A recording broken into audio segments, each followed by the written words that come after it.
ভাই আমার 10 লিটার তেল দেন না, খুব ইমার্জেন্সি দরকার। অকটেন নেবেন না পেট্রোল নেবেন? প্রাইভেট কার তো অকটেন লাগবো। এই তো সুযোগ, দেখা তো মনে হইতেছে টিয়াওয়ালা লোক। ভাই অকটেন তো নাই। ভাই দেন না, ম্যানেজ করে দিতে পারেন কিনা? আমি একজন ডাক্তার, ইমার্জেন্সি হসপিটাল যাইতে হইব, আমার জন্য অনেকগুলো রুগী বসে রয়েছে। তেল তো নাই, তবে আরেক জায়গা থেকে ব্যবস্থা করে দেওয়া যাইব। 350 টাকা করে লিটার পড়বো, নিবেন? 1 লিটার 140 টাকা কইরা, আর আপনি বলতেছেন 350 লিটার? এমনই তেলের ক্রাইসিস, বিপদ হলে তো মানুষ 500 টাকা লিটারও নেয়। আর আমরা ডাক্তার মানুষ দিকে আপনার তো কমই কইছি। এখন আপনি যদি নেন তাহলে আইনা দিমু। আপনি কিন্তু জুলুম করতেছেন, ভুলা যায় না। জুলুমকারীরে কিন্তু আল্লাহ পাক পছন্দ করে না। বিপদে কিন্তু আপনিও পড়তে পারেন।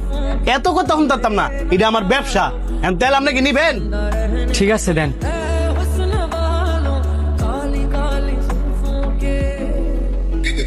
ভাই ও ভাই গো, আমার বাচ্চা তো অ্যাক্সিডেন্ট করছে।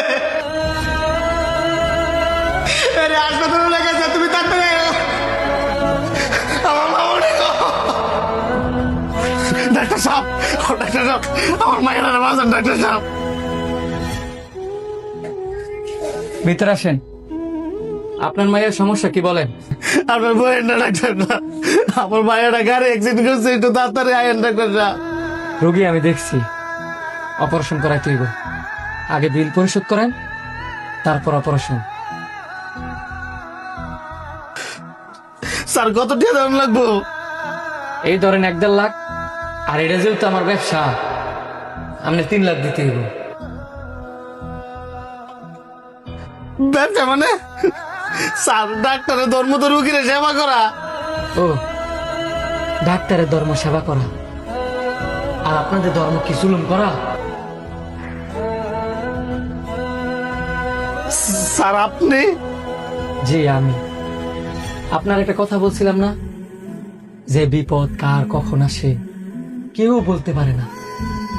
আমার প্রয়োজনে আমি আপনার কাছে গেছিলাম, আর এখন আপনার প্রয়োজনে আপনি আমার কাছে আইছেন। একটা মানুষ বিপদে পড়লে তার কাছ থেকে জুলুম করে ব্যবসা করতে হইব, এর কোন ধর্মের মধ্যে আছে? এখন আপনি বলেন, আপনার জন্য কি করতে পারি?